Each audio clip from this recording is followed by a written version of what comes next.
Whoa, welcome back. You're listening to Conservative Cat. I'm so glad that you're here this morning. Go ahead and support the program by sending a super chat.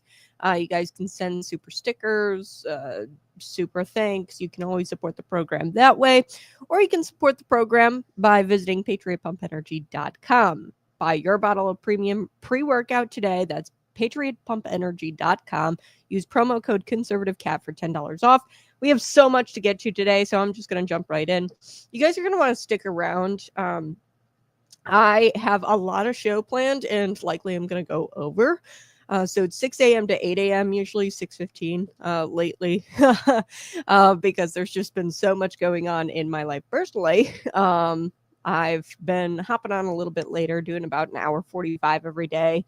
But I'm going to go a lot later today because we've got so much to cover.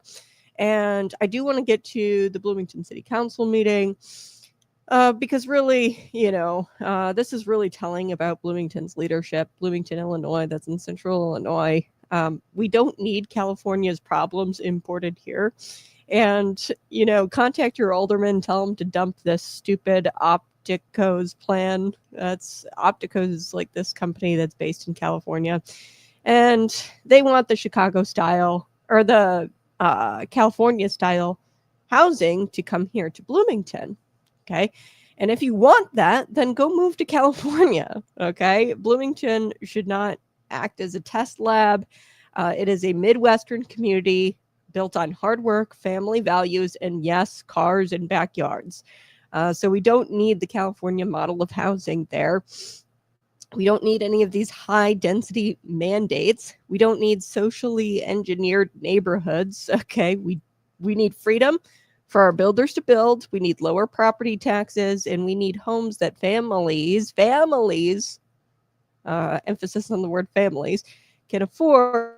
And we need the city to stop playing this central planner and stop hiring these California consultants because they don't have our best interest at heart.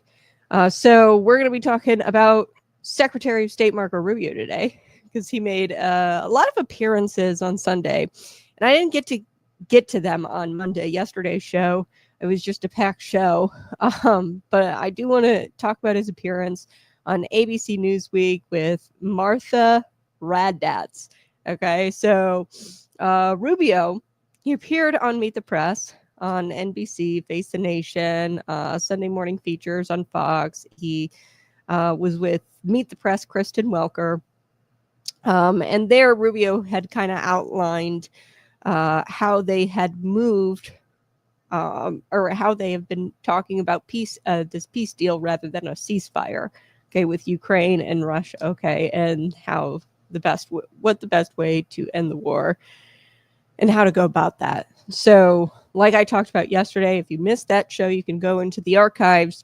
I talked about geopolitics. I talked about, national security. We looked at the national security expert, Dr. Grant is her name. She's a national security kind of like a guru. She knows everything about it, and I think her opinion is definitely worth talking about. We talked about how, look, at this point, it looks like Ukraine is going to have to give up. And I use that term loosely because at this point, like, Ukraine isn't really giving up the land. They lost it in war because that's what happens in war. Duh. And it looks like Russia's not going to give back parts of eastern Donbass, definitely not Crimea. And this is negotiation, so Russia shouldn't get screwed out of everything because right now it looks like it's tipping very much towards Ukraine as far as the negotiations go, because they are kind of walking this tightrope of, they're a part of NATO. They're getting kind of like these security protections through NATO. They're not actually a part of NATO. Don't worry, Vlad, because Vlad really doesn't want that to happen. But they're an economic partners of ours now, of the United States, because of the minerals deal. Anyway, I'm kind of going down a rabbit hole. I want to get to what Rubio said, okay? Because, well, it wasn't our war. Rubio said that President Donald Trump is the only leader who would be able to get Vladimir Putin to the table for at least some of these discussions that I'm kind of talking about this morning where, hey, Ukraine kind of having some protections with NATO. You're going to have to, Ukraine, give up some of this land. And I use air quotes there because they kind of already gave it up in war. It shouldn't be on Russia. And I don't want to sound like a Russia sympathizer, okay? I'm not. I think that Putin is a vicious dictator, okay? But this is war. And if they claimed land during war, that's theirs, okay? Much like I scream at the sky about liberals saying that we're on stolen land and that white people are on stolen land here in the United States of America. No, we won it fair and square. Okay, we won California fair and square. Okay, a lot of people say that that's stolen land. No, we won it fair and square. So Rubio was in great form when he was speaking with Raddatz on this ABC News This Week appearance that he had. So Raddatz claimed that critics would take issue with the pomp and circumstance of the summit with Putin on Friday. So there was a summit, the Alaska summit, with President Donald Trump and Vladimir Putin, including the red carpet, saying that Putin gained just by being on the world stage.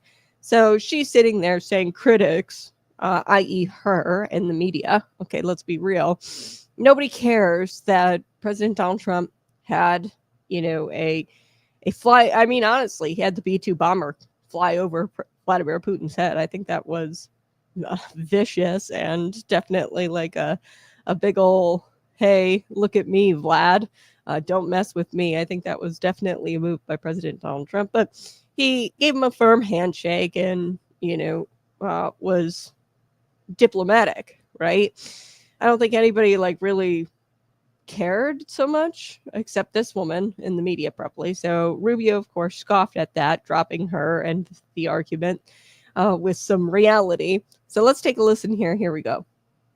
Critics of President Trump will say the pomp and circumstance, the red carpet, the warm handshake, that President Trump simply lost that Putin gained there just by being on the world stage and walking down a red carpet with the president. Your reaction to that? Well, I mean, critics of President Trump are always going to find something to criticize. You don't even pay attention to it anymore. But I will tell you this, Putin is already on the world stage. He's already on the world stage. The guy's conducting a full-scale war in Ukraine. He's already on the world stage. He has the world's largest tactical nuclear arsenal in the world and the second largest strategic nuclear arsenal in the world. He's already on the world stage. When I hear people say that, oh, it elevates him. Well, all we do is talk about Putin all the time. All the media's done is talk about Putin all the time for the last 4 or 5 years.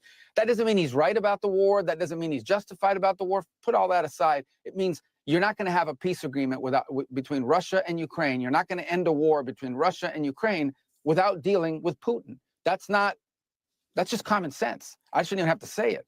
So people can say whatever they want. Ultimately, at the end of the day, we have to get the Russian side to agree to things that they don't want to agree to if we're going to have peace. If not, there'll just be a war. They'll keep killing each other. And life will go on in America and in the rest of the world, but not for Ukraine. So the president has invested a lot of time in trying to bring an end to this war. He deserves credit for doing that. He gets criticism for doing that. He could have just let this war go on. The president could have just said, this is Biden's war. It started under him. We'll do what we can for Ukraine, but we're going to focus on other things. He could have easily said that. But he's the only leader in the world that can get Putin to a meeting to talk about serious things. Okay. So that was Marco Rubio. He says, Putin's already on the world stage. Duh. He's the world's largest he has the world's largest tactical nuclear arsenal. He has the second largest strategic nuclear arsenal in the world. He then said that the media, Marco Rubio, has been talking about Putin for years. Okay, they talk about him all the time. They've been talking about him for the last 4 or 5 years. You're not going to get a peace agreement. I can't believe he had to say this out loud for this woman, between Russia and Ukraine without dealing with Putin, and yes, there was a display, a ceremony, a red carpet, the B-2 bombers, which I think was kind of a power play, a symbol of dominance on Trump's behalf. Yes, there was a display, but I mean, this is all about diplomacy. You're not going to get peace between Russia and Ukraine without dealing with Putin. And he asserted that Trump should get credit for his efforts, but yet he gets criticism all the time. He could have just let the war go on. He could have said just, hey, this was Biden's war. It wasn't my war. I didn't start it. It started under him. But he's the only leader in the world who could get Putin to the table and talk about some serious things. So Rubio explained that they had identified some significant areas of agreement. One area that I think, and I'm not obviously in the room, but we talked about this yesterday, is that eastern Donbass region in Ukraine. I think that they're going to possibly give that up. Crimea definitely off the table. I don't know if Russia is going to give that back to Ukraine. They shouldn't have to, in my opinion, because they won it in war. Duh. But that's why President Vladimir Zelensky and other European leaders, they showed up yesterday, and we're going to get that. Zelensky actually showed up in a suit, so maybe he's serious about peace deals. The next part of this is this trilateral meeting between Putin, Trump, and Zelensky. Okay, but yesterday there were European leaders and Vladimir Zelensky. He met with President Putin on Friday, President Donald Trump, and then on Monday he met with Zelensky and European leaders to see if they can get somewhere, right? To probably also talk about part of the deal where, and I'd imagine Putin is really fighting Ukraine being a part of NATO. They're saying that's not really a part of NATO. It's this tightrope of like, yeah, there's some protections that they'll get as if they were a member of NATO, but they're not actually a member of NATO. Putin's not falling for that garbage. And he said, no, probably. Like I said, I'm not in the room. But most likely that's what Monday's meeting was really all about with the European leaders and with Vladimir Zelensky. Hey, can you guys deal without the certain security protections or certain protections that NATO would provide? What can you give up? So it's the negotiation table, right? And there's a lot on President Donald Trump's plate. You have two volatile people, Zelensky and Putin. You have to try to bring them together. Now the next step would be he met with Putin, he met with Zelensky separately, and now he's got to meet with them in a trilateral meeting. So the Trump team has a real ability, and we can't deny this, to execute peace deals. Biden didn't even try. He was content with just pouring money into Ukraine. I think it was to the tune of $200 billion, something insane like that. At some point, we were paying their first responders, like their ambulance drivers, their police, their salaries, right? And their pensions. That's what we were doing as the United States. That was what Joe Biden was doing. And this is what Marco Rubio said. I think that this is important.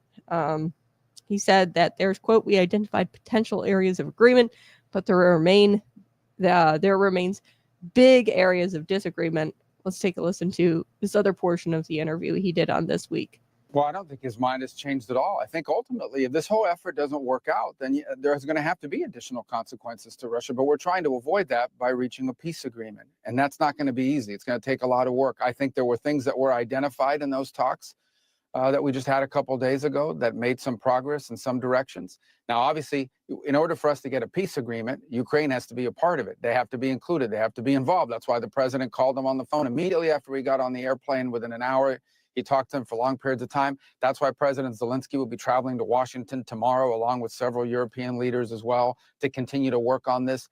We made progress in the sense that we identified potential areas of agreement, but there remain some big areas of disagreement. So we're still a long ways off. I mean, we're not at the precipice of a peace agreement. We're not at the edge of one, but I do think progress was made towards one. But again, but Secretary Rubio, we don't know what any of that progress is. And the president went into that meeting. You're not going okay. And you're not going to. Yeah. So Raddatz there, the media, she just started, protesting. She goes, but Secretary Rubio, we don't know what any of that progress is. Of course we don't. We're not in the meeting. Okay. Now I'm speculating here because it's my show and I've got opinions about these things. I think that the whole meeting, probably with the European leaders and Zelensky yesterday, was, hey, where can we kind of have some wiggle room here as far as Ukraine being a part of NATO? because Putin really doesn't like that. I can speculate, but I love how Marco Rubio says, and you're not going to. She says, we don't know any of the progress that was made. Of course not. No, the liberal media is not going to be told sensitive details about a deal. It's a very sensitive deal, by the way, because we don't want to push Russia. I talked about this yesterday, into the arms of China. That relationship has, over the last few years, gotten really strong, that alliance. And we don't want to push them into their arms and really piss them off at the negotiation table. But we also have to kind of play this game of, yeah, Russia and China's economies are kind of failing, especially with the tariffs and President Donald Trump and what he's been doing. And we can't, keep our tail tucked between our legs when it comes to Russia. So there has to be a fair deal. We can't just give Russia everything they want as well. But no, the liberal media is not going to get the sensitive details of a very sensitive deal that's being worked out, so they can blare it everywhere and do things that would make the deal blow up. Okay. Are you kidding me? No, you're not going to know what the progress is there, lady. Good on Rubio for setting her straight. He's proven to be a really great Secretary of State. I wouldn't even mind seeing him in 2028. I love JD Vance for it. But Secretary Rubio, another great contender for 2028. I do want to get to a few other things this morning. Smash that like button, share this out with your friends. We are going to, later in the show, be talking about Bloomington and the Bloomington City Council meeting. They hired these California consultants to, and this is really funny. Like, it sounds all sweet and everything. It's called middle housing or something like that. Missing middle housing. How cute. And it sounds wonderful. But we don't need California's model of housing. We don't need these high density mandates. And let me remind everyone, California is the worst housing market in America. There are people leaving in droves who can't afford to live there. And yet Bloomington hired this California firm to tell us how to do housing. That's kind of like Joe Biden, hiring Joe Biden to teach a speech class, or hiring Hunter Biden to be in charge of an ethics seminar. Okay, so we are going to be getting to the City of Bloomington meeting. I appreciate David Paul being here. He says, lower the cost of materials. Yeah, we need to allow the builders to build, have the freedom to build. We need to lower the cost of these materials. Donald Trump is working on that, I think, with the tariffs. One reason lumber is so expensive, particularly, is because of the way California does business. They subsidize their lumber and then they dump their lumber. And they don't participate in the free market, and we allow them to dump their lumber here in the United States when it's taxpayer subsidized. Okay, these companies, the lumber industry in Canada is taxpayer subsidized, and it's impossible to compete with something when you just tax the Canadian citizens in oblivion for the lumber industry. And then of course it's really cheap to make and really cheap to sell. Like, we can't compete with those prices. So yeah, we need to make lumber affordable, and part of that is tariffs on California lumber. So he's working on all of that. I do want to get to this. This was a really sad, shocking story that I delivered yesterday. But there's been some developments because Governor Gavin Newsom has taken to social media and has kind of dodged responsibility surrounding this tragic death of 3 people. So 2 people died on impact. Okay, it was a minivan. They died on impact. And then the driver later succumbed to their injuries. So video shows the moment of impact. It was a minivan who drove right into this semi-truck. The semi-truck was using the official use only U-turn thing on the highway. I'm sure you've seen those. And the driver of the semi was an illegal immigrant. He was Sikh. Okay. Hijanir Singh. And you can see he looks completely emotionless. Like, if I had just killed 3 people, I would definitely be bawling my eyes out. And I get it. Like, you're a man, maybe not you. But this guy looks emotionless in this video when you watch it. And you can see first responders like all around the semi truck after the incident. frantically trying to reach the victims in the minivan. So 4 days after the incident, the Florida Highway Safety and Motor Vehicle Department revealed that Singh, who is from India, had illegally entered the country in 2018, crossing over the border in the sanctuary state of California from Mexico. Okay. And from there, he got a CDL, and that was issued legally in California. So the DHS wasted no time. They lit up Governor Gavin Newsom upon learning this news, and they issued the following statement. Here we go. 3 innocent people were killed in Florida because Governor Gavin Newsom's California Department of Motor Vehicles issued an illegal immigrant a commercial driver's license. This state of governance is asinine. This is what Tricia McLaurin, she is the assistant secretary of that office, the DHS. And she goes on, how many more people innocent people must die before Governor Gavin Newsom stops playing games with the safety of the American public? We pray for the victims and their families. Secretary No, the DHS are working around the clock to protect the public and get these criminal illegal aliens out of America. So Singh, he obtained the commercial driver's license, the CDL in California, despite having no legal right to be here in the United States. Governor Gavin Newsom has put American lives directly at risk by arming them, illegal aliens, with the ability to operate 40-ton semi-trucks, machinery on U.S. highways.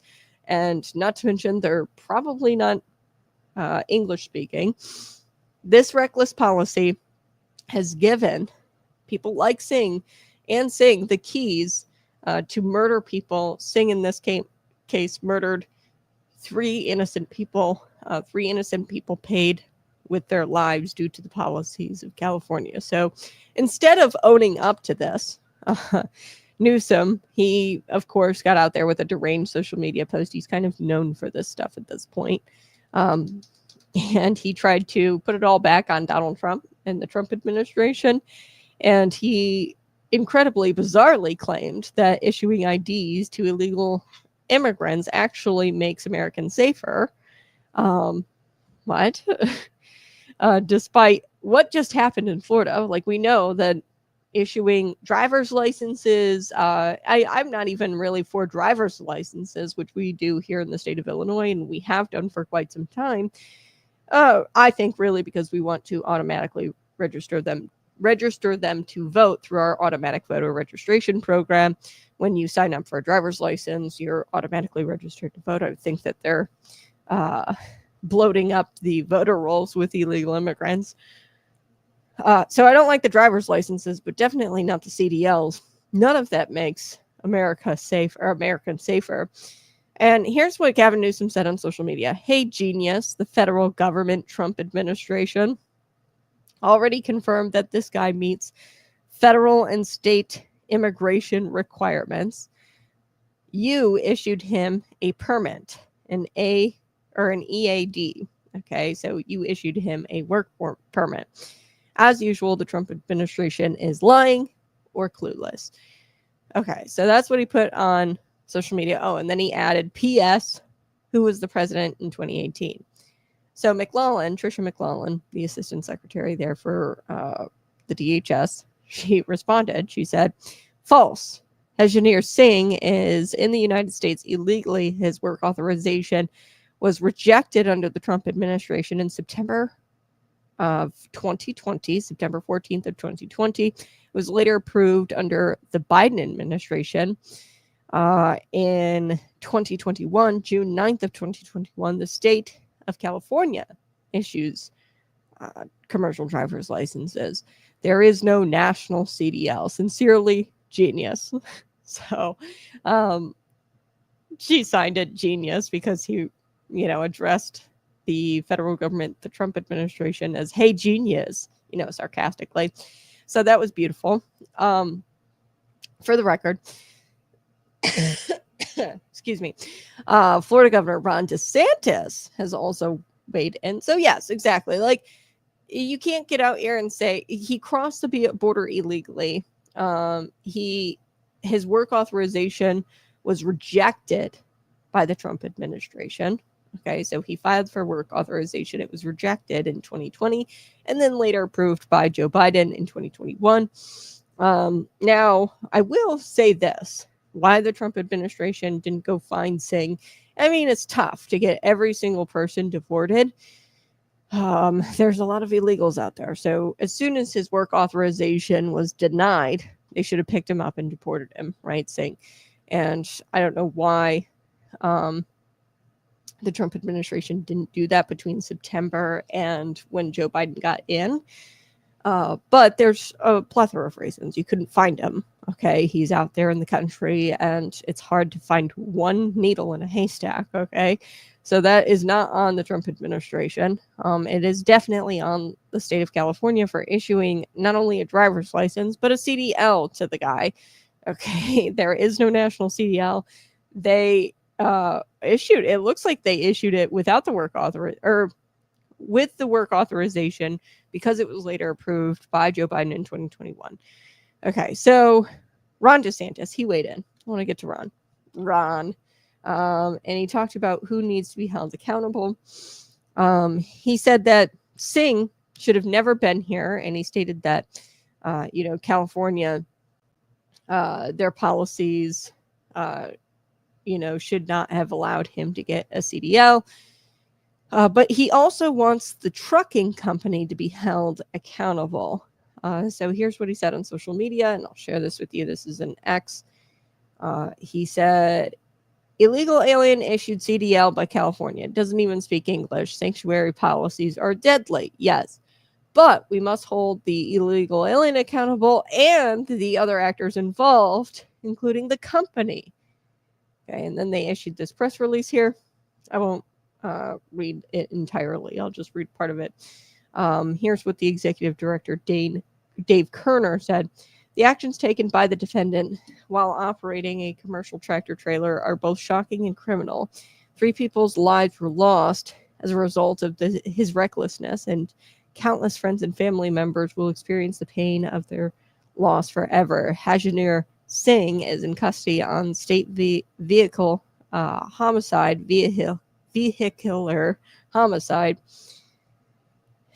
charges and immigration violations. He will no longer be able to damage and destroy the lives of Floridians and visitors.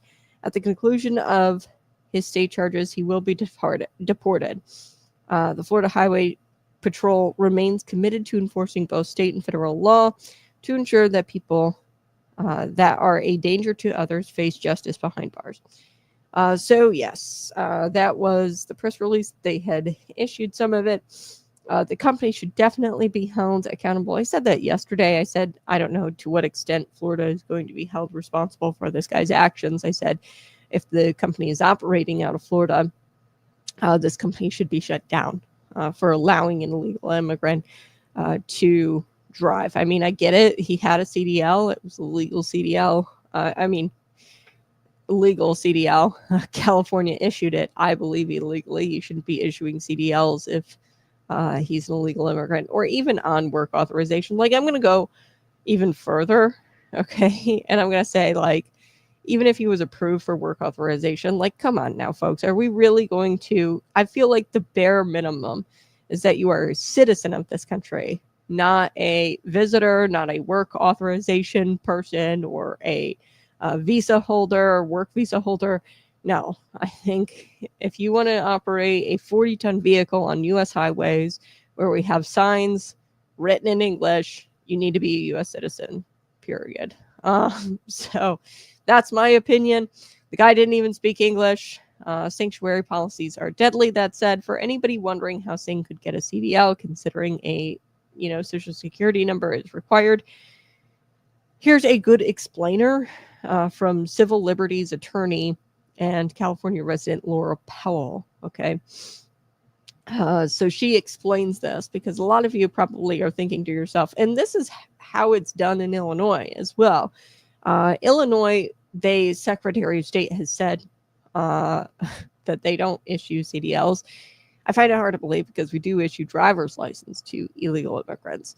And not to mention that this has happened before in Illinois under George Ryan. Now there was actual fraud that took place there, bribery. In Florida, there was actually a big bust where DMV workers, tens of nearly almost 100. There were a lot of people who were arrested and convicted of bribery, where these DMV workers were accepting money, cash, in exchange for CDLs for illegal immigrants. But here's what Laura Powell says, and this is her explanation. Some of you have been questioning how an illegal immigrant obtained a commercial driver's license in California since a social security number is required by law. If the alien makes an asylum claim, he can then apply for employment authorization document. This is an EAD and a social security number, which makes him eligible for CDL. Of course, fraud is another possibility where, you have people accepting bribes in exchange for the CDL, right? But this appears that this guy obtained the license kind of lawfully. There's a loophole here. You make an asylum claim, you apply for this kind of work authorization, employment authorization document. This is what Governor Gavin Newsom talked about in his tweet, the EAD. And then you get a social security number through that, which makes him eligible for the CDL. So I couldn't find a number or numbers on how many people are currently authorized to work in the United States through this method, through the EAD method. But 45,750 were granted EADs in the first 3 months of this year alone. Okay, so first 3 months of this year, January, February, March, 45,000 people were granted EADs. I mean, this is insane. We really have to crack down on our work authorization and our work visas. Like, that's way too many people. Okay, it needs to be more stringent. It needs to be more, selective. So I couldn't find the exact number of how many people in the United States are currently on an EAD. But within the first 3 months of this year, 45,000 were granted an EAD. Note that this is illegal under federal law. It is illegal under federal law to discriminate against someone on the basis of their immigration status. So he couldn't be treated differently for having a temporary EAD. Okay, now we need to change that federal law, and I think that Donald Trump is working on that, along with several other voter ID requirements. But federal law, they say, oh, you can't discriminate, on the basis of immigration status or whatever that was under Joe Biden. They're changing all of that. And because this guy, under federal law at the time, Joe Biden administration, he had an EAD, you can't discriminate against immigration status at a federal level. So they granted him the CDL. Gavin Newsom is going to have, here's why I'm bringing it up. If he were to be questioned for his crimes, his alleged crimes, he would have a pretty solid defense in that, they granted him an EID, he got a social security number, it made him eligible for a CDL. You can't discriminate against people for their immigration status when it comes to employment and EID. We need just sweeping federal legislation. Somebody needs to come up with it that, hey, CDLs are reserved for citizens, period. Okay, like you cannot obtain a CDL unless you are English speaking, which should be a requirement, and unless you are a United States citizen, either naturalized or born here, until we change, birthright citizenship. So the states could make a requirement, and I think that you could even do it at a federal level. They could make a requirement to make it to where CDLs are more stringent for everyone. Like, it's really hard to get a CDL, and they should make it that way, because we should have higher standards for people driving 40-ton machinery around. Okay, and I think that we should just generally prohibit people who are not U.S. citizens, are not English speaking, from obtaining CDLs, either at a federal level or state by state. We should be banning non-citizens or non-English speaking people, both, from obtaining a CDL. So the core problem here is that the asylum system is out of control. You shouldn't be granting people asylum or work visas and then them also getting social security numbers. Okay, these are temporary. They're not citizens. Why are you giving them social security numbers through all of this? So we need to clean up the asylum system. So Singh, he's facing homicide charges, vehicular homicide charges. An ICE detainer has also been placed on him. So those are a couple of stories I wanted to get to this morning, a couple of national stories. But I do also want to talk about the federal tax credits that have been yanked for solar and how that affects Illinois. Welcome to the Conservative Cat Show, where we shine a spotlight on the truth and we claw through the nonsense. I'm going to take a quick break, but when we come back, we will be talking about, we'll be tackling Illinois' energy mess, the skyrocketing bills, and one very important move out of Washington where President Donald Trump yanked these federal tax credits for solar.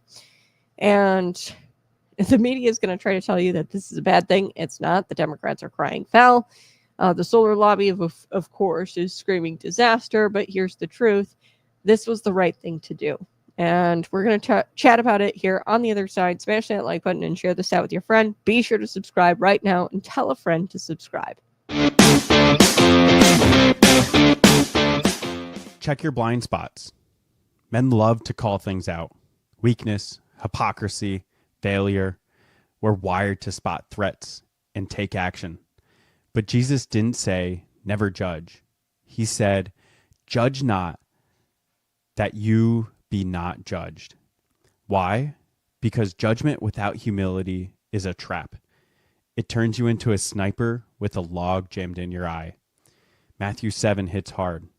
Jesus calls out a man who sees a speck in his brother's eye, but ignores the plank in his own. He's not saying, don't correct. He's saying, clean your lens first. Self-examination before confrontation. It takes guts to get real with your own sin, to admit you've gone soft, to face your pride, lust, laziness, or bitterness head on. But that's what real men do. They sharpen themselves before they sharpen others. Jesus didn't just want behavior police. He wanted heart warriors. Men who get the plank out, then humbly help a brother see clearly. Men who don't just flex spiritual authority, but walk with spiritual maturity. In verse 6, it's about discernment. Don't toss holy things to pigs. Don't waste truth on ears that mock it.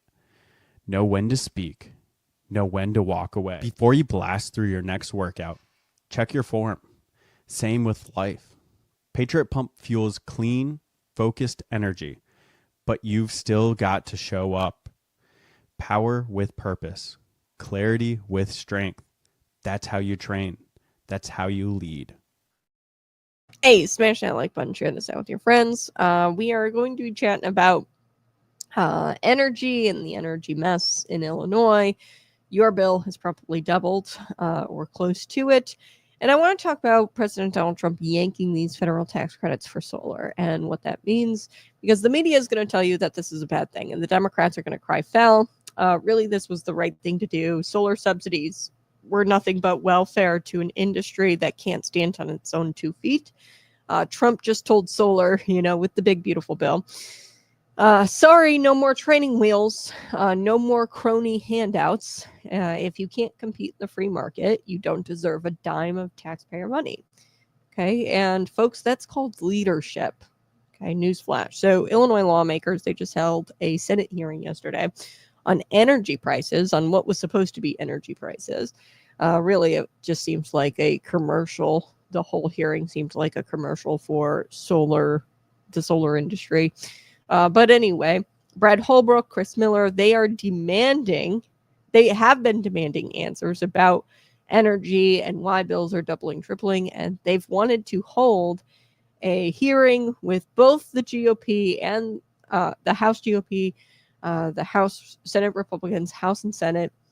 They wanted to hold a hearing and They were ignored. They sent letter after letter after letter. There was no response. And Brad Holbrook and Chris Miller, they are demanding answers, and they want to have everybody at the table, right? Not just the solar industry people who will say Donald Trump bad for taking away our social tax credits or for our solar tax credit. Okay, so I want to play this clip. This is a good one. Brad Holbrook and Chris Miller, they were out at a solar farm in Coles County. Yeah, Coles County, Illinois. Let's take a listen. Here we go. The Illinois Freedom Caucus, Chris Miller. We want to give you kind of a quick update on some breaking news on an issue that many of us, Chris and I, and members of the Freedom Caucus and some in the Illinois House Republicans, we care a lot about. Yesterday afternoon, I was informed by a lobbyist that the Senate Energy and Public Utilities Committee was scheduled to convene a subject matter hearing Monday afternoon, the 18th, and the hearing was going to be titled New Federal Energy Policy and Increasing Summer Rates. As of this morning, Friday the 15th, the House and Senate minority Republican spokespeople did not know anything of this hearing. They've later since learned of these developments. We're happy to see, Chris, that this hearing is finally coming together. We've pushed for this since 1st of May. We sent a letter out, and I have a copy of it right here. We sent a letter out on May 6th. All the Republican members of the House Energy and Environment Committee signed on, along with the Senate spokesperson, urging for joint committee hearings of the energy committees about the increase in the summer electric rates and potentially to bring in some experts and how to deal with the situation. It's like, Chris, our letter was ignored. The House Dems just ignored it. Back to the hearing. As of midday today, there was no witness slips that were filed. We don't know who the Senate Dems have called to testify on this matter. Chris, we have a letter. We would like to see Ameren and ComEd officials be there. We would like to see the grid operators, MISO and PJM, to be there. We would like folks from the coal, natural gas, oil, and nuclear industry to be a part of it. Back in July, the Illinois Manufacturers Association, the chemical industry, Local 115, issued a press release about the unaffordability and unworkableness of a $1.4 trillion push to electrify Illinois. All these people need to be at this hearing. We've heard from Steve Gorham, an Illinois resident, a U of I graduate, who's written many books on energy and climate. We'd like to have Steve Gorham and many other experts there. Also, the data center is a growing thing. We'd like to have experts there. Chris, with that, it's yours. Well, thank you, Brett. My name is Chris Miller. I'm the chairman of the Illinois Freedom Caucus. And, you know, you may be asking yourself, why are we out here on a 90-plus degree day to talk about what's going to happen on Monday? Well, the reason why is because we can predict what's going to happen on Monday. The Democrats are going to line up. They're all going to lie to you. They're all going to pretend like this problem is Donald J. Trump's fault. And I want you to know straight up that these losers will always play the blame game. They'll never take ownership for the problems that they cause themselves. You know, this whole mess has been brought to you by the Biden, Harris, J.B. Pritzker's regime that have been set out to destroy Illinois and have been set out to actually destroy America with this green energy scam that they're trying to sell the Illinois people as well as the American people. And I think it's important for y'all to understand that we are governed by extremely IQ challenged people. If you look around at these solar panels, they're covering Class A farm ground, food producing farm ground, some of the best farm ground that's ever been created by our good Lord. And they're going to open up their skirt. And you need to understand that the prices that you saw reflected in your latest Ameren bill was because of the failed, disastrous public policy that's being brought to you by J.B. Pritzker, the Democrats in Springfield, and the Green Bad Deal Mafia. Exactly. Chris, thank you for that. Just want to set the stage for, again, what they expect to hear on Monday. This is just a setup. So in closing, ladies and gentlemen, this is the greatest issue of this year, the greatest issue of our time. You know, homeowners, renters, small, medium, large side businesses all across the state of Illinois and throughout are facing these increasing double, triple digit increases in their electric rates. And guys, the Illinois Freedom Caucus have been leading on this charge for years. Chris, you and I went out in the summer of 2021, before CJ was passed, the Clean Energy Jobs Act of 2021, to proclaim what would happen if this was to pass. And so with that, ladies and gentlemen, we'd like to close out. Chris, any closing comments? Well, I'd just like to remind everybody that, all the red states are enjoying the golden age of America, while the blue states are suffering at the hands of tyrants. And ultimately, these people, because of their energy policy and their green fantasy, is destroying the middle class. They're destroying small businesses. They are crippling people on fixed incomes, and eventually it will bankrupt the state if they continue to proclaim this farce. Alrighty, that I wanted to play that in its entirety. So Chris Miller, Brad Holbrook, they're demanding answers, and they were exactly right. They predicted what would happen at the Senate energy hearing, and really what happened was it was a bunch of solar industry people there complaining about President Donald Trump and his cutback on federal tax credits for solar. Okay, so Holbrook said that this is the greatest issue of our time. He's right, because without affordable, reliable energy, families will break. And instead of solutions, Democrats are clutching to their solar panels like it's a security blanket, okay? Like it's their little baby blanket. They're holding on to it. And Trump pulled the federal tax credits. When he did that, their whole green scheme got exposed for exactly what it is. It's a house of cards. It's not real. Okay, so let me be clear. President Donald Trump didn't yank those credits because he hates the environment. He did it because he loves America. Solar was sucking billions in subsidies while delivering scraps of power. Okay, so on the best day, on its best day here in the state of Illinois, 14% is what solar is in the energy mix. That's what solar accounts for. And it's like paying a full-time salary to a part-time worker who shows up when the weather's nice. Okay. You wouldn't do that as a business owner. Why are we doing that as a government for solar when it only makes up about, on a good day, when the sun is shining, which doesn't happen a whole lot here in the state of Illinois. It only makes up about 14% of the energy mix. So Trump said no more taxpayer dollars going to prop up an unreliable technology while families pay the price. If solar can stand on its own, great, okay? But if it can't, it doesn't deserve a bailout. And that's exactly what they were talking about. And I predicted it. I predicted it on the show a couple of weeks ago. I said, asked Bill Howder, right? And he was quoted and he said, yeah, it's a potential if they call a hearing or if they call a subject matter hearing on this issue, energy prices, it's a potential that they're going to call for bailouts. And that's exactly what they're doing. They're calling for a bailout for the solar industry. They want to take state taxpayer dollars and funnel it into these solar companies and prop them up because the federal government said we're not going to do that because guess what? This is a free market. And the free market conservatism that's free market conservatism in action, wiping out these federal tax credits through the BBB, which is what President Donald Trump did. So at that same hearing, Illinois business owner Lisa Albrook, so she is she works with Albright Solar. Okay, she admitted that she's starting to see cancellations now. Okay, so the only reason why people put solar, and a lot of the hearing was based off of people putting solar on top of their rooftops.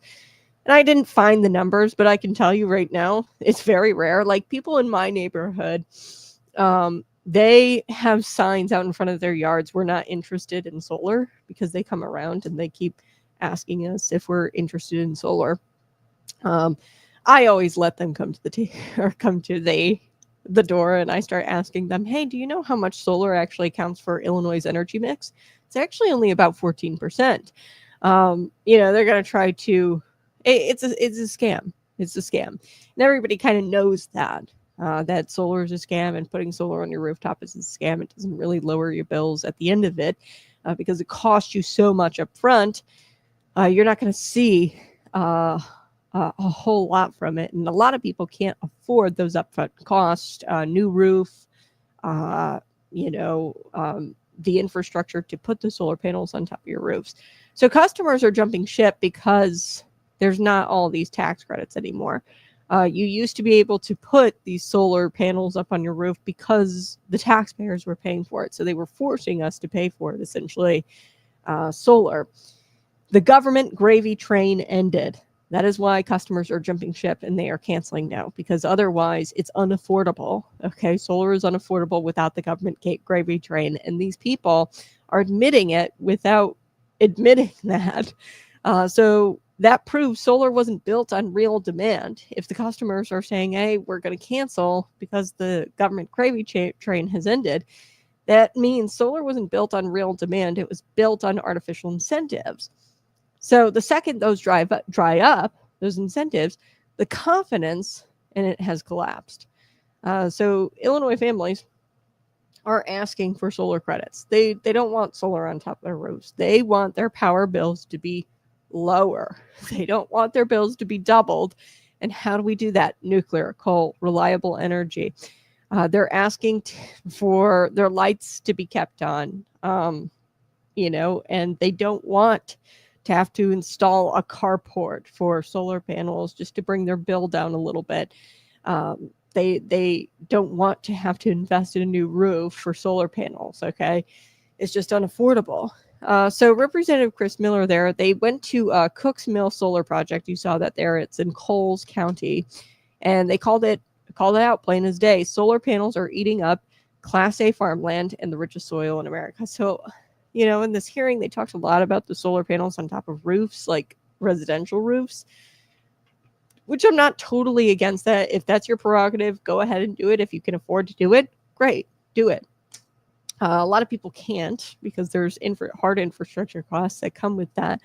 And a lot of people don't have $20,000 to drop on a brand new roof. Okay, so Chris Miller said they're covering food-producing farm ground. Now, that is where the real issue lies here, okay? It's not so much the rooftops. They'll try to point to that as if that's the problem. That's not really the problem, or that's not really what's under attack here, what President Donald Trump doesn't want.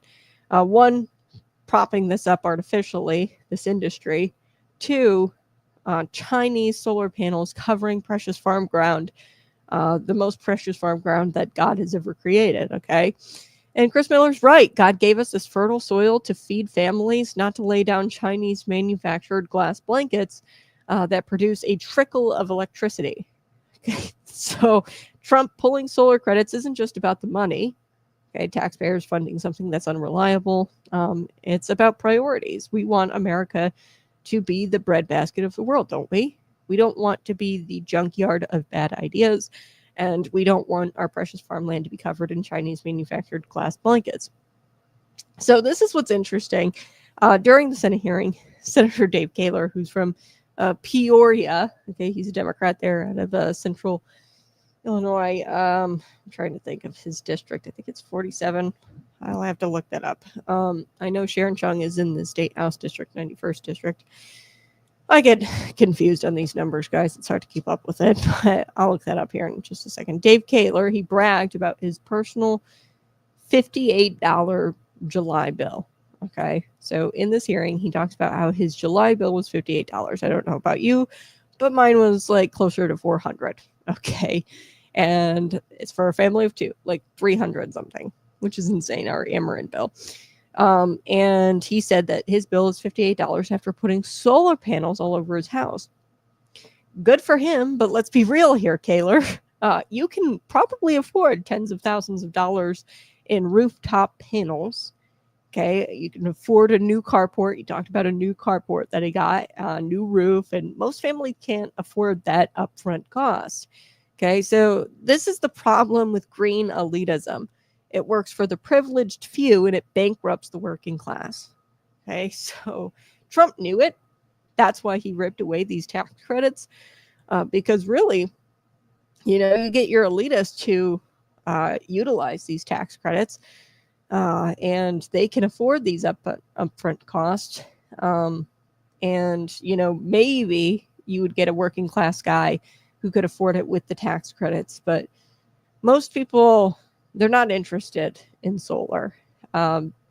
If solar is really as magical as Kaler claims, it shouldn't need government handouts, right?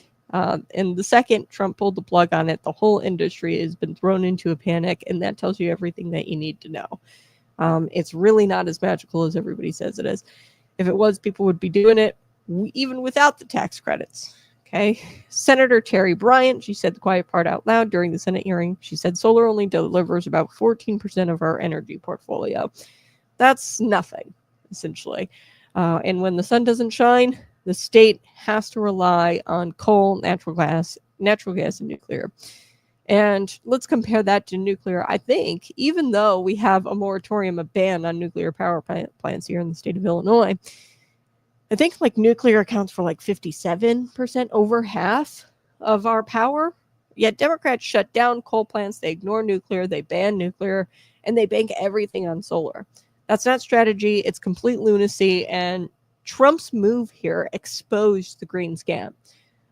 Without the subsidies, solar's is just completely shaky. It's a shaky side dish. It is definitely not the main course. So from a biblical perspective, this matters because God gave us stewardship of creation. But stewardship means using what he provided wisely. Okay, fossil fuels, natural gas, nuclear, these are resources he allowed us to find. Okay, they power hospitals, homes, churches. They feed families by keeping fertilizer factories and tractors running. Okay, these fossil fuels. The left's obsession with solar and their complete hatred of fossil fuels, this is idolatry. Okay, they have made an idol out of green energy. But idols can't save. We know that Jesus Christ saves, and he gave us wisdom to use the earth's resources responsibly. Okay, not to worship panels made by China and worship solar. I mean, you guys should have seen this hearing. I mean, they were practically worshiping solar. I mean, it was a borderline idolatry. I would say it was idolatry.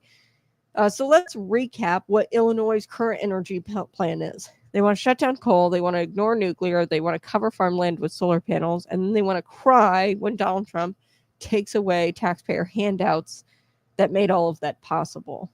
Okay. To artificially prop up solar. That's not a plan. It's a toddler's tantrum, and they're throwing a toddler's tantrum right now. If the Illinois Democrats ran Noah's Ark, they'd probably put solar panels all over the roof, and then they'd complain when the storm clouds blocked the sun. Okay. This is just not a reliable energy source. So in closing, here's the truth. Trump did what no other president had the courage to do, which was call solar's bluff. Okay, he yanked the credits, he exposed the scam for what it was, and he said, if you want to play in the marketplace, you play fair. Okay, Illinois families need reliable, affordable energy. They don't need scam subsidies and sermons from these green energy politicians. Energy is freedom, and Trump reminded us that freedom doesn't come from subsidies. Okay, it comes from strength, wisdom, and truth. And the truth is nuclear. Okay, we need to lift this ban on nuclear to meet the demands of these data centers, these AI data centers, which do suck up a lot of energy. And we need to stop transitioning our grid off of nuclear, coal, and we need to start transitioning off of that to solar, and we need to start relying on the reliable sources. Okay. All right. Lots of things I want to get to this morning. I do want to get to school mandated therapy. So this is interesting. This is a bill 1560 that was signed into law by Governor J.B. Pritzker. Mary Miller has countered that bill by reintroducing a bill called the Parents Opt-in Protection Act.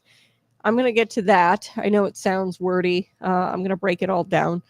Because instead of schools automatically probing your kids about their mental health, their anxiety, their sexuality, their personal issues, Unless you opt out, parents would have to explicitly give consent before the state could meddle in your child's mind. Okay. So there is a big difference. And I am all for Mary Miller's bill. I think it's great. I'll be right back. Smash that like button, share this out with your friend, and stick around.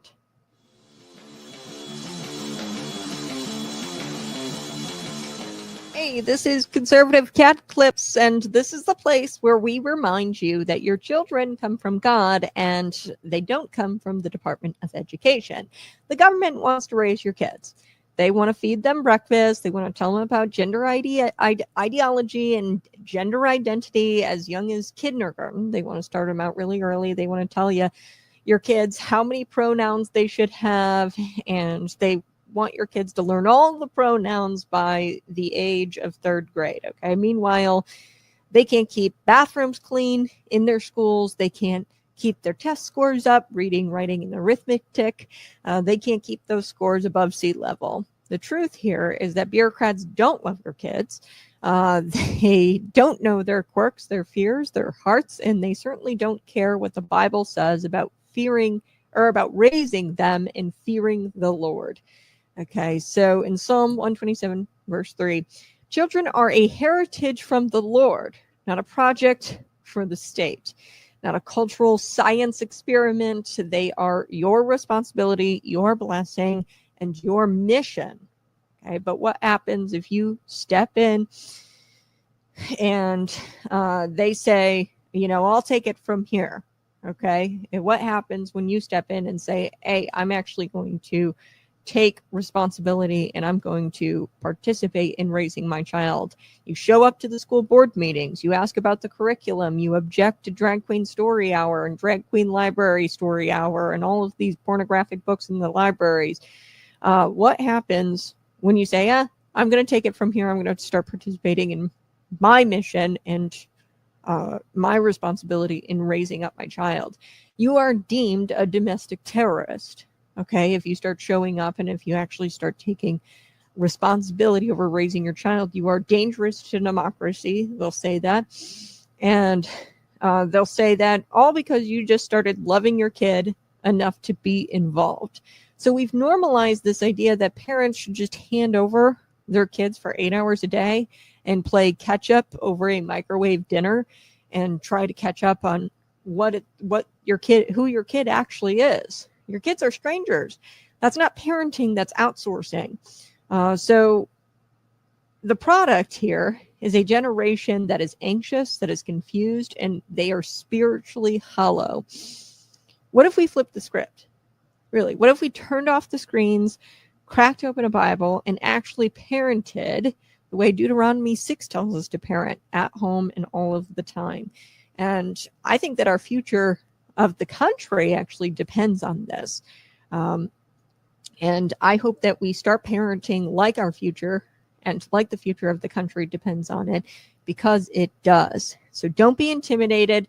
God gave you those kids for a reason. Raise them up in truth, teach them real values, and never hand over this sacred duty to the folks who say remote learning is the way to go, or gender identity, you can identify as whatever the hell you want. Don't hand over that sacred duty of parenting and raising your children to people who are just wacky weirdos.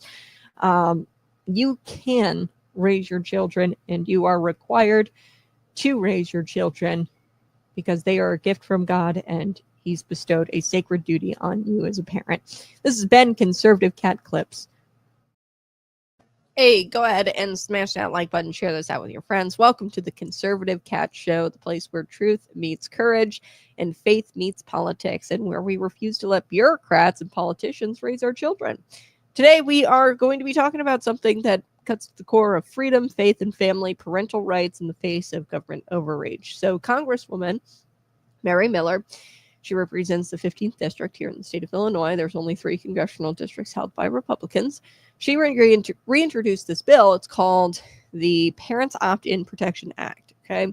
And I know it kind of sounds lengthy and wonky, but here's what it means. It just means instead of schools automatically probing your kids about their mental health or sexuality and other personal issues, unless you opt out, parents would rather have to explicitly give consent before the state could meddle in your kid's mind and in your child's mind. So that's the way it should be. It should be an opt-in standard. I think we should outright ban it. The state should just outright ban it. Therapy being schools, just in general. I'm even against counselors, or like so-called counselors, school counselors being in schools. We should get rid of those because this is the way it should be. It should be parents. It should be family first, faith first, not politicians, not bureaucrats, not therapists, and certainly not woke school boards. Okay, so get rid of mental health in schools totally. Okay. It should be on the parents because like your mental health, your physical health, or like your physical health, your mental health is a part of your child's well-being. And if you are not in charge of your child's well-being, like food, I'm totally against schools giving out breakfast, lunch, and dinner. That's stupid. Okay. It should be your responsibility as a parent to provide food, clothing, medical care, including your child's mental health care. You should be in charge of that, okay, as a parent. Otherwise, it's neglect. So today we're going to be taking this bill apart piece by piece. The bill really comes from an Illinois law and is in response to an Illinois law. Most importantly, I do want to get to this question today: why modern therapy is anti-biblical. I know this is a bit of a hot take, but Christians should reject the secular substitutes for godly counseling. And what's going on in schools is therapy. This is behavioral therapy, which came around in the 1970s, and we should reject that as Christians because there's not godly counsel. So here's the truth. The state is trying to replace the role of the parents in everything. They have gone so far as to try to put clinics. Yes, this is happening at Bloomington District 87. They've talked about this, putting a clinic where your kid can go get basic health care in the schools, and they want to replace the role of the parent. Okay, now to me, if you aren't providing basic health care or providing food for your child, then you should probably have DCFS called on you, right? The therapy industry is trying to replace the role of the church. The state is trying to replace the role of the parent, and we are not going to let them succeed at either. So let's dig into this. The law 1560, this is Senate Bill 1560, it mandates that public schools conduct mental health and sensitive topic screenings for students. I've looked at this. I think it's based off the PHQ test. It's like a questionnaire. It was actually developed by a Pfizer marketing exec. Which is funny. This is like a questionnaire that wasn't even developed by psychologists. Hilarious. Under this law, parents would have to opt out of those mental health screenings. Now, under the federal law that Barry Miller has introduced, parents would have to opt in. So they'd have to provide consent. The state presumes it has the right to screen your child under current law unless you actively opt out. So Mary Miller's bill would essentially flip that back to where it belongs, where the schools can't touch your kids' mind without parental consent. Okay, so folks, this isn't about helping kids. If it were, they would expect or respect the parents and respect their decision making. This is about control. This is about planting seeds in young minds without family guidance, and worse, it's about replacing God's wisdom with the wisdom of man. So that leads me to this. Now, if you live in Illinois, okay, you know how bad the government is. They can't balance a checkbook. They've got $145 billion in pension debt. They hike up your cell phone bills with a tax of 38%. Yes, if you are paying $100, $38 of that is going in to the state of Illinois in taxes. Yes. They can't fix the potholes, and this is the same government who wants to fix your kids' brain. Okay, now count me out of that. What could possibly go wrong if we let the Illinois government try to fix our kids' brains? So I want to be very clear about something. Why therapy is anti-biblical, because this is all about modern therapy and providing children modern therapy. It is anti-biblical. Modern therapy is not biblical. It is all based in secular, Freudian, Marxist, and humanist ideology. Therapy teaches things like self-esteem, self-love, and self-identity.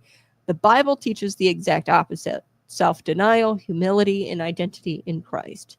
Many therapists encourage children to embrace their sin rather than repent of it, and in fact, embrace their mental illnesses. I mean, I know kids that will throw their mental illnesses in their Twitter bio. They say things like, I have anxiety, I have PTSD, and they put all kinds of like LGBTQ flags next to it. Psychology often undermines parental authority and biblical morality. So here's scripture, just to back it up. I don't want to come off as like, preachy or anything like that, because I'm not a preacher, I'm not a pastor. However, scripture is very clear. In Proverbs 11:14, it says, where there is no counsel, the people fall, but in the multitude of counselors, there is safety. Now, notice this word, okay, counselor. Okay, counsel, not therapy. Godly counsel comes from the word. It comes from prayer. It comes from elders and pastors and wise parents, not from government-hired shrinks or government-hired counselors. Notice how they took that word. These are not actual biblical counselors. They just want to affirm little Johnny's new identity. So parents send their kids to a school counselor thinking that, the school counselor is going to help little Timmy with his stress load or with his stress. Suddenly, the counselor starts asking little Timmy about his pronouns, about safe spaces, and whether his parents are affirming his identity, and whether he feels loved, or whether he loves himself, and about his self-esteem. Okay, this isn't help. It is state-sanctioned indoctrination, and it's all based off of modern therapy, which I've already discussed is anti-biblical. Okay, it is the direct opposite of what we should be, or what is taught in the Bible, which is self-denial, humility, and our identity is found in Jesus Christ. We don't have something called a self-identity. So imagine if the prophet Nathan had walked up to David after his sin with Bathsheba and said, David, you need to love yourself more. Okay, that's kind of how modern therapy is. If you do something wrong, you need to love yourself more. You're the victim of systemic oppression. That's why you did what you did with Bathsheba. Now, what I'm going to do is work in 8 sessions at $150 an hour. Folks, that's what therapy is. And they're going to tell you that you're the greatest and that you have no sin and that you can do no wrong. So that way you keep coming back. That is therapy, and it's anti-biblical. The Bible calls us to seek wisdom from God and from our parents and from the church community.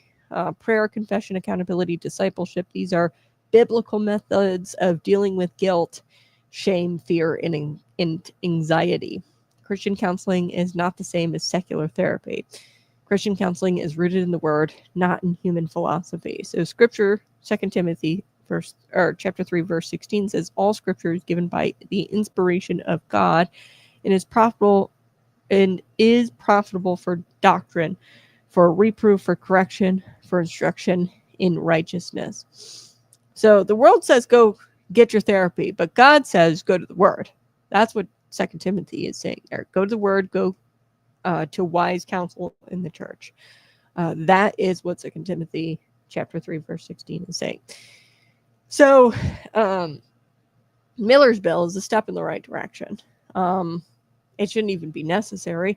I think that we should outright ban all forms of therapy in school, okay, because it's actually against people's religious freedoms, if you think about it. Parents don't need government permission to raise their children. The government doesn't own your kids, okay? State-run therapy is a Trojan horse. You get inside the family under the guise of mental health. So that is what they're trying to do. They're trying to drive a wedge in between parent and child. Now, actually, this was sent to me. Now, this is from 2021, but it was just recently FOIA'd. Somebody had recently sent this to me, and this is absolutely insane.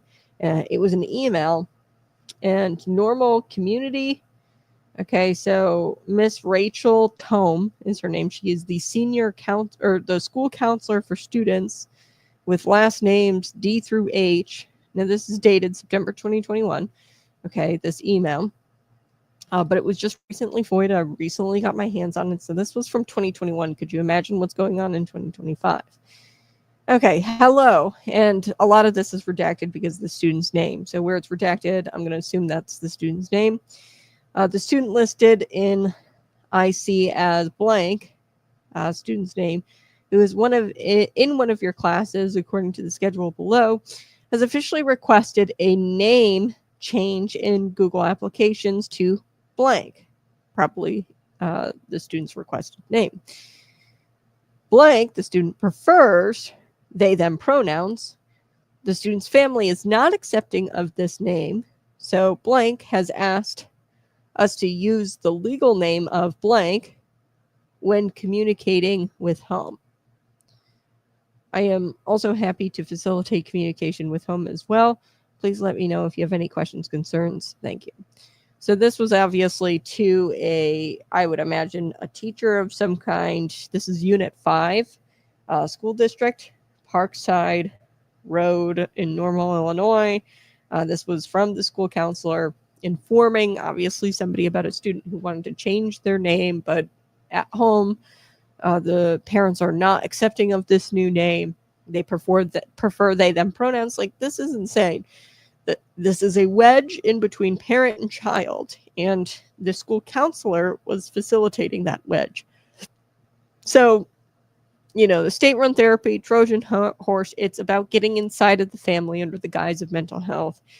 She is a counselor. This is under the guise of mental health, allowing the child at school to be called they, them, allowing the child at school to be called a different name, and then when communicating with home, not referring to that child by they, them pronouns or that new name. So deceptive, so disgusting. Nothing says mental health like putting your child in the hands of the bureaucracy that can't even run the DMV, by the way. So don't let your kids' brains be manipulated by people who can't even get kids to read and write at grade level. Okay. Read, write, and do math at grade level. Okay, so here's the takeaway. Parents, not politicians, they're responsible for raising their children. The Bible, not Sigmund Freud. The Bible has the answers for the human heart. And the church, not the therapy industry, is where healing is found. Mary Miller's fight matters, but this is bigger than politics. I'm just going to say it. I think it's a spiritual battle. Do we put our trust in Christ and in his word, or do we hand our children over to the secular state?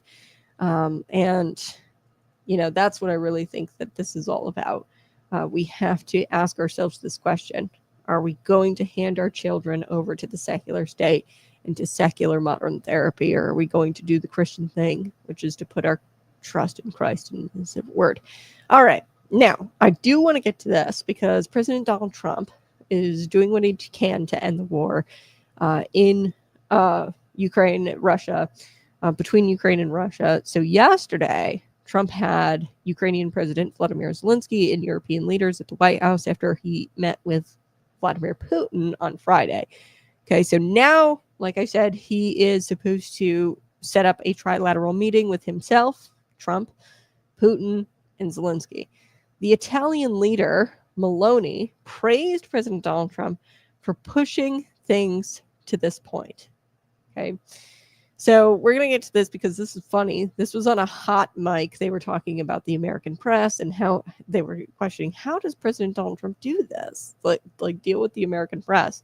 Now, on Friday, you could see in Vladimir Putin's eyes that he was really pissed off with the press because of the way they were shouting after Donald Trump's administration had said, hey, get out of there. Trump's team, they said, hey, press, you guys have to leave now. This is closed to the press. We are going to be working the deal with Putin, and Trump and Putin need the room. Okay. So they were ushering all of the press out of there. And while they were being ushered out, the press was still being very gabby and like shouting questions at the president. And you could see on Vladimir Putin's face that he was very like felt disrespected or saw the disrespect from the American media. And Meloni, the Italian leader here, praised Donald Trump for pushing things forward to a point after Russia hadn't moved in 3 years on the war. Okay, here's what Meloni said. He said, or the Italian leader said, something is changing. Something has changed thanks to you. Let's take a listen to this. Here we go. Something is changing. Something has changed thanks to you. Thanks also to the stalling in the battlefield, which was achieved with the bravery of Ukrainians and with the unity that we all provided to Ukraine. So something is changing. Something has changed. So she is really interesting. I'm going to get to Georgia, I think is how you pronounce this. Meloni, she's Prime Minister of Italy. So at the end of the meeting, Trump said to the press that they all, so at the end of the meeting, Trump said to the press that they asked, that all they asked for was fairness in the media. Okay, that the Trump administration is, hey, all we ask for, media, is fairness. Okay. There was a moment of humor immediately after that, which I want to get to, where the leaders, Meloni and the Finland president, Alexander Stubb, okay, they were caught on a hot mic expressing admiration for what Trump had to go with as far as the American press goes and how he handles them. So they were kind of caught on a hot mic here. And, you know, the press, they throw out questions. They just are so like disrespectful, you know, like the press, like if he asked you to get out of the room, you got to get out of the room. You know what I mean? If they ask you to get out of the room for these negotiations, just like Raddatz, you know, earlier, Martha Raddatz with Marco Rubio, she goes, well, we don't really know the progress because nobody's told us anything. Of course, nobody's going to tell the liberal media anything as far as these sensitive details go pertaining to the sensitive deal. Okay, so let's take a listen to this. This was like a hot mic, so you got to listen in real close. Here we go. That's all we ask for is fairness with the media. Thank you all very much. Appreciate it. Thank you very much.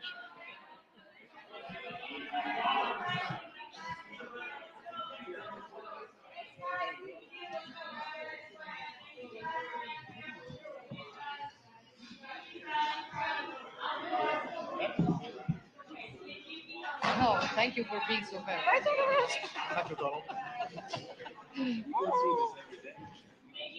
All the time. But he loves it. He loves it. But he does it always. I never want to speak with my friend. He's a very good player, golfer. You know. I know. He went to college. But he says you always. That's all we ask for is. Okay, so there's Trump asking for fairness from the American media. And then there was like a little bit of humor there at the end when the press was, you know, told to leave. And then they were throwing out their last minute questions and they were kind of waiting for the press to leave. They did the same thing with Putin on Friday. And Putin, he just like sat there and mean mugged the press the whole time. He was like pretty angry, it looked like in his face. But the leaders, Meloni, she, and the Finland president, Alexander Stubb, they were caught on this hot mic, kind of admiring President Donald Trump for being so fair to the press. And so Meloni, she goes, thank you for being so fair. And Stubb, the Finland president, he goes, you go through this every day? He asked it as though he couldn't believe it. You know, he goes, you go through this every day. Stubb has been the president of Finland for about 1.5 years. Trump nodded and he said, yeah, all the time. And Meloni goes, yeah, but he loves it. He loves it. He loves it. And he does it always. That's what Meloni said. And then Meloni admitted, I never want to speak with my press. So after that, Trump kind of like shifted gears or, you know, changed topics, probably because he knew that the mics were hot. And he didn't want to, you know, say anything. But he said, to Maloney, and he was praising Stubb there. He goes, he's a great golf player, or a great golfer. You know that, right? And Trump and Stubb have played golf together in the past. So Georgia Maloney is hilarious. She, I can tell, has like a good sense of humor. And you can tell that she probably, is a secret pro-Trumper, right? I mean, she came out and admitted, she goes, we wouldn't be here today. Trump has gotten us to a point, things are changing. And I think that's just because President Donald Trump. Russia hasn't come to the table, 3-4 years since the war broke out. The European leaders, they have expressed a different level of appreciation for Donald Trump. I think because of what he has to go through with the press. She probably doesn't have to go through Maloney, the Italian prime minister, doesn't have to go through what President Donald Trump has to on a daily basis with her press, because let's face it, the American media is so anti-America. And so, I'm all for being adversarial with government, and I'm not saying that they shouldn't do that, and being adversarial, but they're adversarial with Donald Trump for no reason. Okay. And that is just, you should be adversarial with government when the government doesn't have the best interest of the people at heart. What is it? The Edward R. Murrow quote, a nation of sheep will beget a government of wolves. And really what you want is to empower the citizenry and the people you're reporting for, empower them and give them an inside look into government. And, if the government is doing what's right for and right by the citizens, why are you adversarial with that? It doesn't make any sense. So these European leaders, they definitely don't have to go through what President Donald Trump has to go through as far as the press goes. And I think that they have a whole nother level of appreciation for Trump because of what he has to go through with the press. So Trump sounded positive about the prospects after that meeting. By the way, yesterday's meeting, he revealed that they had discussed security guarantees. So I talked about this, security guarantees under NATO. They're not making Ukraine a NATO country or a member of NATO. Really, there's this tightrope here that they're walking, where there's going to be certain security guarantees, which he said would be provided by the European countries. Trump said that the next step would be for Zelensky to meet with Putin, followed by a trilateral meeting. So hopefully that gets done, where Trump, Zelensky, and Putin all meet together. That would be a huge achievement. But this is what real leadership looks like, okay, after 4 years of complete mess. Now we have competence and action at work. And the European leaders there, you had Italy, Finland, they're cracking jokes with President Donald Trump. And this is what leadership looks like. All right, I want to get to this. Bloomington, if you stuck around, I opened the show and I wanted to talk about the Bloomington City Council meeting. Let me get to some of your comments. Regardless of the Biden administration's inappropriately permitted, what the Biden administration inappropriately permitted, he was an illegal alien and he was driving. The driving license CDL permit was not allowed. Yes. So la resistance. You are exactly correct. I'm just kind of playing devil's advocate here, where, Governor Gavin Newsom, he's going to say through this EAD, through this employment authorization document, that Singh, and this has to deal with the 3 people who died. It was the semi who made the illegal U-turn in the official use only lane on the highway, and then a minivan crashed. 3 people died, and he was an illegal immigrant. This happened in Florida. And this comment pertains to that. I was talking about how, by all appearances, it's legal. But you're right. Regardless of what the Biden administration did inappropriately, and they issued these inappropriate permits, in 2021, they gave him the EAD. This was denied in 2020, as the DHS had pointed out, that they denied him work authorization, or this EAD, in 2020, in September of 2020, which was the Trump administration. And then they pointed out that, hey, Biden actually turned around and permitted it, and allowed him into the country through this work authorization. Like, just because it was inappropriately permitted doesn't mean that this illegal alien should have obtained the CDL. So it's on California. The EAD, however, you're not supposed to discriminate under federal law, or at that time you weren't supposed to discriminate under federal law as far as people's immigration status. So they baked it into the cake, the Biden administration, for this to all be allowed, essentially, on paper. Now, I'm not saying that it was legal, because obviously the Biden administration was working against the American people and almost borderline treasonous. I would say treasonous. And it was treasonous action that the Biden administration was taking, where they were allowing droves of illegal immigrants into the country, and they were baking it into the cake, allowing these people EADs, forbidding you to discriminate on the basis of their immigration status. Okay, so you're exactly right, though. Like, regardless, it should not have been allowed. And shame on California for giving the guy the CDL. Let's get to Bloomington now, shall we? This is Conservative Cat Show. Go ahead and subscribe to the channel. This is a place where truth isn't for sale. Sorry, it's not for sale. If you guys want to support the program, you're welcome to throw super chat in. You can also go to patriotpumpenergy.com, buy a bottle premium pre-workout, promo code conservative cat. But common sense pays for the bills, okay? The truth isn't for sale here on this show, but common sense pays for the bills. And folks, the political class in Bloomington is at it again. This time they have brought in an out-of-state consultant from California. Yes, the land of sky-high rent, tent cities, human waste on the sidewalks. And they brought consultants in from California to tell us how to fix our housing issue in the community. And what they're calling this is Missing Middle.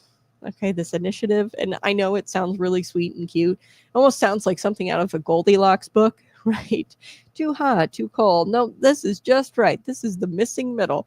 Let me translate missing middle housing. What it actually means is packing more units into your neighborhood, rezoning single family areas, and turning Bloomington into a mini Chicago or San Francisco.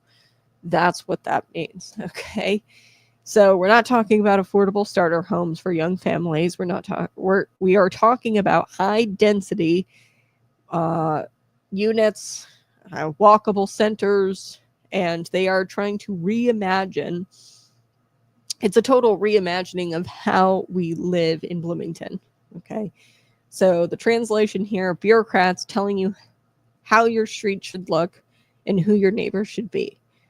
This is what the missing middle project, or missing housing project, is all about, that they talked about at the meeting yesterday. So let's break it down. The city paid California, I think, to the tune of $2,000. And if you go to blnnews.com, love blnnews.com, Diane Benjamin, she does a great job.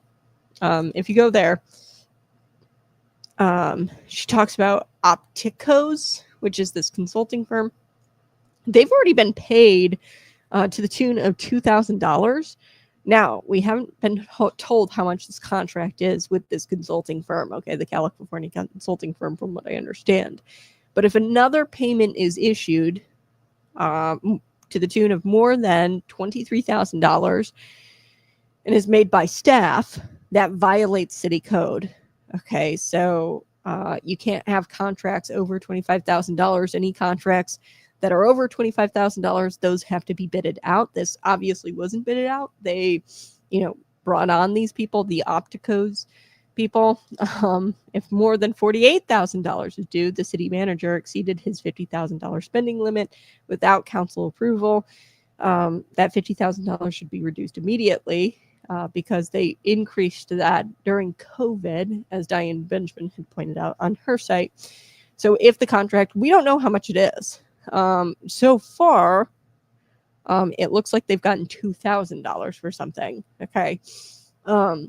And at this point, this wasn't approved by council. It doesn't have to be according to the rules unless it exceeds, $50,000. Now, the $50,000 is even way too high for me because that was a threshold that they created during COVID and an increase during COVID.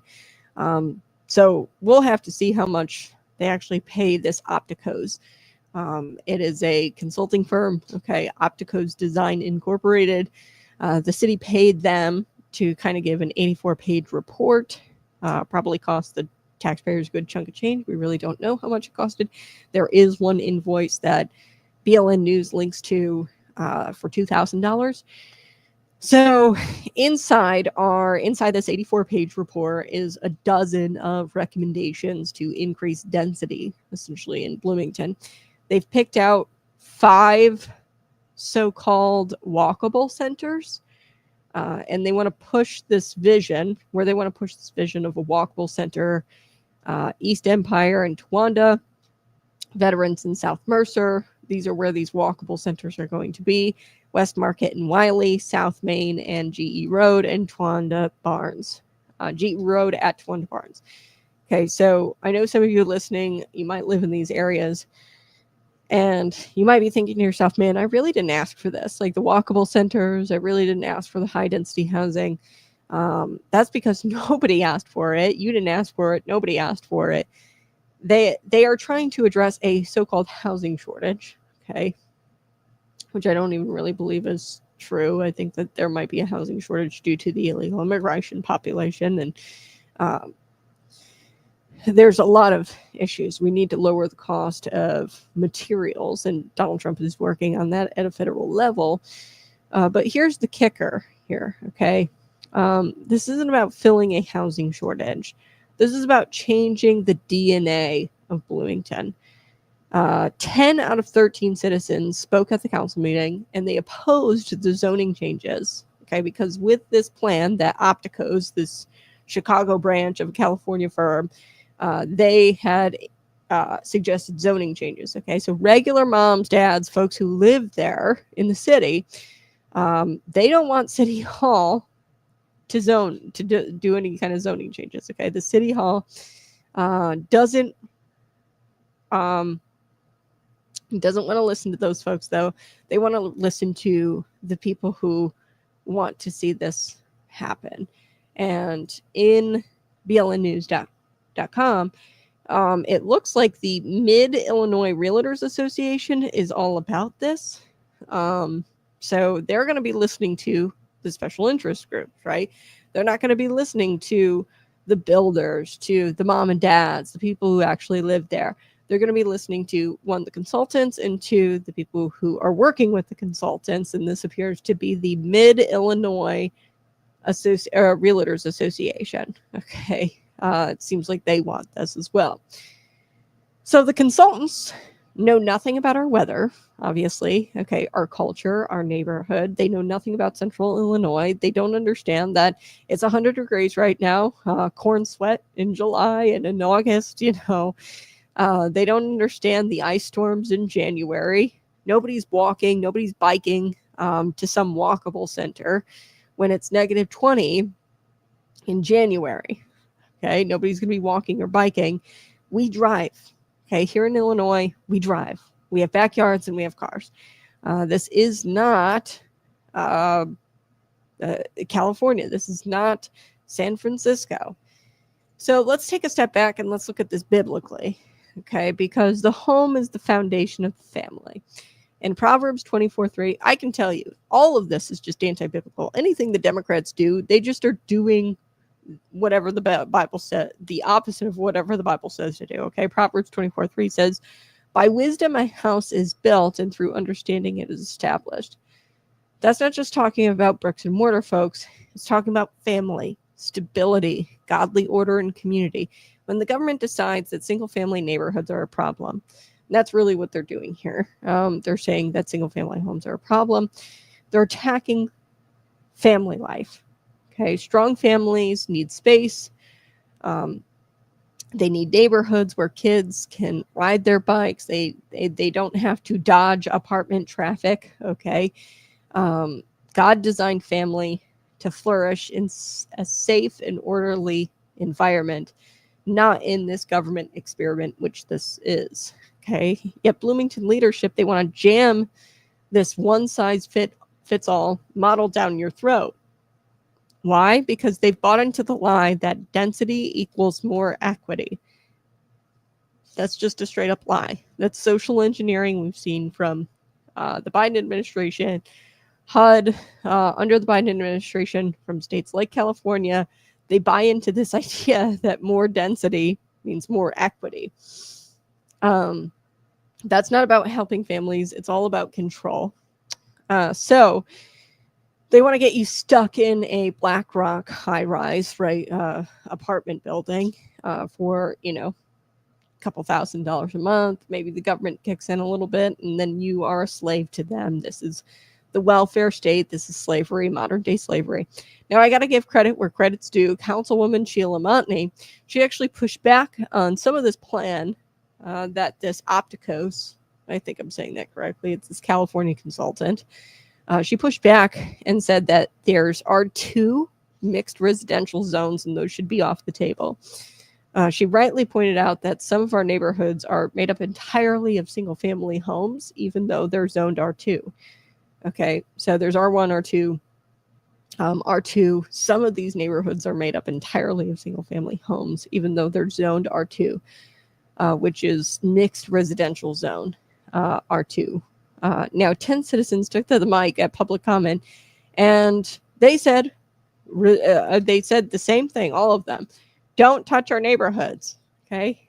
Now, here's the problem. City staff and consultants, they see your property as a canvas. They don't see neighborhoods. They don't see families. They don't see any of that. They see data points. And, that's why you can't trust the process. They'll tell you that they're just studying it, or that this is just, in the works. They'll say no decisions have been made yet. And we're just kind of working with this consulting firm, although we don't know how much they're paying them. It's probably a good chunk of money. Folks, this is how it always starts. It's the studies, it's the text amendments, it's the recommendations, and then those text amendments become zoning changes, and the zoning changes become bulldozers. And before you know it, your neighborhood where you raised your kids now is turned into a walkable mixed use. There's a walkable mixed-use center right next to your house, and then there's a vape shop and 3 coffee shops, and you can't raise your kids, in a urban multifamily zoning area. You can't do it. So let me remind everyone, Chicago has the worst housing market in America, by the way. People are leaving in droves. People can't afford to live there. And yet, Bloomington hired a California firm to tell us how to do housing. Makes a whole lot of sense, right? Like I said, it's like hiring Joe Biden to teach a speech class, or hiring Hunter Biden to be in charge of an ethics seminar, okay? We don't need California's model of housing. What we do need is lower property taxes, and we need homes that families can afford. And like David Paul Bloomington pointed out, we need lower cost of materials. Which I think has to be kind of mostly done at the federal level. We have to really tariff the hell out of Canadian lumber industry. And we got to get lumber back here, and we need to produce things domestically. But we don't want these socially engineered, or these social engineered neighborhoods, or these high density mandates. Okay. And we definitely don't want the city government playing central planner. Now, the realtors, like I said, the mid-Illinois realtors seem like they really want this California-style housing, and they seem to be all for it, as BLN News put out on their site. She says, or she put a social media post on there, and it was posted by Opticos Design. A grateful shout out to Mid-Illinois Realtors Association for hosting Jennifer Settle's speaking event in Normal, Illinois. Community and local council members joined to learn about missing middle housing and how these innovative, diverse housing options could provide a solution to Bloomington Normal's housing issues. Now, that was posted in February of 2024. So, you've got all these special interest groups like the Mid-Illinois Realtors Association, talking with Optico's Design, talking with some of your council members, and they're all kind of working behind your back. That's what it feels like, right? Midwestern communities, they are built on a few things: hard work, family values, and yes, cars and backyards. Okay. I don't know why they want to make Bloomington like this little test lab. That's what it feels like. They're trying to test out these high density areas. More crime for your time. Yeah, I like that comment. That's another part of this too. You know, you stack people on top of each other like sardines in a can, there's going to be crime. There's going to be crime, and you can't raise your kids, and they're attacking the foundation, which is the family. So here's where you come in. You're probably wondering, what should I do? Don't sit on the sidelines and hope that this goes away. Contact your alderman, tell them to dump this plan, okay, this Optico's plan, and also ask them how much it's costing you. Because as Beal and News pointed out, hey, you know, how much are we spending on this thing? If it's over the $25,000, like if we give them $23,000 more, we've already given them on paper, from what I can tell, $2,000. That's in violation of the city code, which states that contracts over $25,000 need to be bidded out. This obviously wasn't bidded out. If this contract is over $50,000, you know, then we have to get council approval for that. You know, if more than $48,000 is due, so we've already paid them $2,000. Okay, for sure. Now, if we pay them $48,000, that exceeds the $50,000, and that should have went to council.